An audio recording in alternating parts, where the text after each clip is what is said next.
கிறிஸ்துவுக்குள் பிரியமானவர்களே, இந்த நாளுக்கான தினசரி தியான வசனம் மத்தேயு எழுதின சுவிசேஷம் 20வது அதிகாரம் 10வது வசனம். மத்தேயு 20:10. மேத்யூ 20:10. முந்தி அமர்த்தப்பட்டவர்கள் வந்து தங்களுக்கு அதிக கூலி கிடைக்கும் என்று எண்ணினார்கள். அவர்களும் ஆளுக்கு ஒவ்வொரு பணம் வாங்கினார்கள். இப்போ இந்த என்ன வந்துருச்சு, முந்தி வந்தவங்க காலையில் 6 மணி வந்தவர்கள், இதில் அதுக்கப்புறம் 9 மணிக்கு வந்தவங்க, இவங்க எல்லாருக்கும் என்ன வந்துருச்சு, ஒரு எதிர்பார்ப்பு கூடிருச்சு. இப்போ தான் ஒரு டென்ஷன் வருது இந்த ஓமானத்தில்.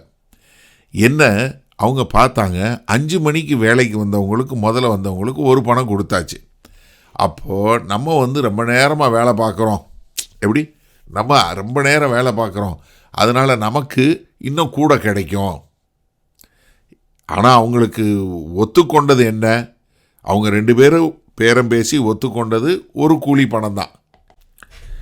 எஜமானன் பேரம் பேசி கூலிக்கு அமர்த்தினது ஒரு பணத்துக்கு தான். இப்போ இவங்களுடைய எதிர்பார்ப்பு எதனால் வந்தது, மற்றவர்களோடு ஒப்பிட்டு பார்த்ததுனால.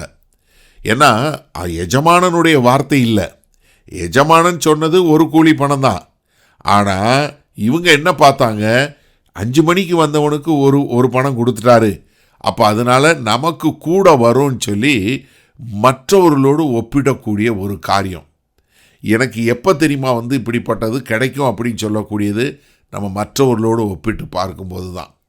இது என்ன காட்டுதுன்னா, மனுஷனுடைய அளவுகளில் எது சரி நம்ம நினைக்கக்கூடிய காரியத்தில் இருக்கிறோம்.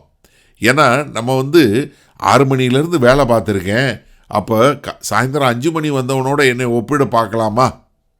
ஏன்னா பரலோக ராஜ்யம் கிருபையில் தான் நடைபெறுகிறதே ஒழிய நான் அதிகமாக வேலை பார்த்தேன் அதனால் எனக்கு அதிக காரியம் அப்படிங்கிறது இல்லை. ஏன்னா கிருபை என்ன பண்ணுதுன்னா, நம்மளுடைய எதிர்பார்ப்புகளை, நம்முடைய காரியங்களை தொந்தரவு பண்ணக்கூடிய ஒரு காரியத்தை பார்க்குறோம். ஏன்னா கர்த்தருடைய தாராள குணம் என்ன பண்ணுது, நமக்கு கொடுக்கப்படுதே ஒழிய நம்ம சம்பாதிக்கலை. ஏன்னா அது எல்லாருக்கும் ஒரு பணம் கொடுக்கறது என்ன வரப்போகிற ஒரு கம்ப்ளைண்ட் என்ன அப்படின்னு சொல்லக்கூடிய ஒரு காரியத்தை காட்டக்கூடியதாக இருக்கிறது. நம்ம ஒரு சம்பவம் பார்க்குறோம், யோவான் 21வது அதிகாரத்தில் நீங்கள் பார்ப்பீங்க, 21வது வசனத்துலேருந்து பார்ப்பீங்க. என்ன பேதுரு கேட்குறாரு, பேதுருட்ட ஆண்டவர் சொல்கிறாரு, நான் போகிறேன், நீ உடனே நீ விருப்பமில்லாத இடத்துக்கு கூப்பிட்டு போவாங்க அப்படின்ன உடனே அவரை எப்படி மறிக்க போகிறாருங்கிறத இயேசு கிறிஸ்து சொன்னார் அப்படின்னு சொல்லி புரிஞ்சு கொண்டு பேதுரு என்ன கேட்குறாரு, யோவானுக்கு என்ன ஆகுன்னு கேட்குறாரு. நீங்கள் பாருங்கள், இவ்வளவு தூரம் தெரிஞ்சு மரித்து உயிர் தெழுந்த கர்த்தராகிய இயேசு கிறிஸ்துவை பார்த்துட்டோம், அவனுக்கு என்னன்னு தான் கேள்வி கேட்குறாரு. அப்போ ஆண்டவர் என்ன சொல்கிறாரு, உனக்கு என்ன, நீ என்னையை பின்பற்றி வா, அவனுக்கு என்ன ஆனால் என்ன. அப்போ என்ன, நம்ம எப்பெல்லாம் ஒப்பிட்டு பார்க்குறோமோ அப்பெல்லாம் எனக்கு இன்னும் வேணுங்கிற ஒரு எதிர்பார்ப்பை கூட்டக்கூடியதாய் இருக்கிறது. சரி, நம்ம இந்த வசனத்தை நீங்கள் எப்படி எடுத்துக்கொள்வது? நீங்கள் மற்றவங்களோட ஒப்பிட்டு பார்த்தீங்கன்னு வச்சுக்கோங்களேன், உங்களுக்கு நன்றி அறிதலே இல்லாமல் போயிடும். ஏன்னா நீங்கள் மற்றவங்களோட ஒப்பிட்டு பார்க்குறது என்ன தெரியுமா செய்யும், நன்றி அறிதலை ஒன்றும் இல்லாமல் கொலை பண்ணிடும், சுத்தமாக ஒன்றும் இல்லாமல் பண்ணிடும். ஏன்னா அவங்க எனக்கு ஒரு பணம் கூலி பேசி கொடுத்தாரு, அந்த ஒரு பணத்தை கொடுத்துட்டாருங்கிற சந்தோஷமே இல்லை. ஏன்னா அவங்க என்ன பண்ணுறாங்க, அடுத்தவங்களோட ஒப்பிட்டு பார்க்குறாங்க. 5 மணிக்கு வந்தவருக்கு ஒரு பணம் கொடுத்துருக்கிறாரு, அப்போ 6 மணிலேருந்து வேலை பார்த்த எனக்கு எப்படி ஒரு பணம் கொடுக்கணும். அப்போ என்ன, அவங்களுடைய ஒப்பீடு எங்கே போயிடுச்சு, கடைசியாக வந்தவங்களோட ஒப்பீடுக்கு போயிடுச்சு ஒழிய தனக்கு சொல்லப்பட்ட காரியத்திலேருந்து அவர் மீறலைங்கிற அந்த இதுக்கு போகலை. அப்போ இன்றைக்கும் நம்ம கர்த்தர் நம்மளை அழைச்சிருக்கிறாரு, நமக்கு ஊழிய பாதைகளை கொடுத்துருக்கிறாரு, ஒவ்வொருத்தருக்கும் ஒரு தாளந்தை கொடுத்துருக்கிறாரு, ஒவ்வொருத்தரையும் ஒவ்வொரு காலகட்டத்தில் அழைச்சிருக்கிறாரு.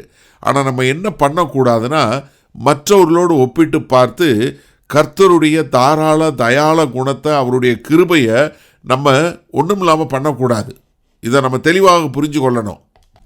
எனக்கு அருமையான கிறிஸ்தவர்களே, எனக்கு அருமையான சகோதரனே, எனக்கு அருமையான சகோதரியே, தயவு செய்து மற்றவர்களோடு ஒப்பிட்டு பார்க்கவே பார்க்காதீங்க. ஏன்னா இன்றைக்கி நிறைய பிரச்சனைகள் சபையிலையும் சரி ராஜ்யத்திலையும் உள்ள பிரச்சனைகள் பூரா என்ன தெரியுமா, மற்றவங்களோட ஒப்பிட்டு பார்த்து திஸ் இஸ் நாட் ஃபேர் என்று சொல்லக்கூடியதாக. ஏன்னா கர்த்தருடைய தயால குணம் வந்து நம்ம போட்டி போடுறதுக்கு இல்லை. நம்ம எல்லாரும் ஒரு தேவனுக்கு வேலை பார்க்குறோம், ஒரு ராஜ்யத்துக்கு வேலை பார்க்குறோம். கர்த்தர் யாருக்கு எதை கொடுக்குறாரோ அதை கொடுக்கட்டும். நம்ம அதனால் தயவு செய்து எனக்கு அருமையான சகோதரனே சகோதரியே ஒப்பிட்டு பார்த்து நீங்கள் நன்றி அறிதலோடு இல்லாததை விட்டு விடாதிருங்க. ஏன்னா எப்போ வந்து உங்களுக்கு கர்த்தருக்கு நன்றி அறிதலோடு இருப்பீங்கன்னா உங்களுக்கு கர்த்தர் செய்த காரியத்தை நீங்கள் பார்க்கணுமே ஒழிய மற்றவர்களுக்கு செய்த காரியத்தை பார்க்கும்போது அல்ல. அப்போ நம்ம மற்றவரோடு ஒப்பிட்டு பார்ப்பதை விட்டு விடுவோமா? வல்ல பிதாவே, இதோ அநேகர் இன்றைக்கு தங்களை கிறிஸ்தவர்கள் என்று சொல்லி ராஜ்யத்தில் உள்ளவங்க இன்றைக்கு அநேகர் வந்து ஊழியக்காரங்களாக இருந்தாலும் மற்றவர்களோடு ஒப்பிட்டு பார்த்து போட்டியிலும் பொறாமையிலையும் போய் ஆண்டவரே ஒரு நன்றி அறிதல் இல்லாமல் இருக்கக்கூடிய ஒரு காரியத்தை பார்க்குறோம். ஆண்டவரே அப்படி இல்லாமல் ஒப்பிட்டு பார்க்காம தேவன் என்ன அழைத்தாரோ அதற்கு உண்மையுள்ளவர்களாய் வாழ எங்கள் தேவன் கிருபை பாராட்டுங்க.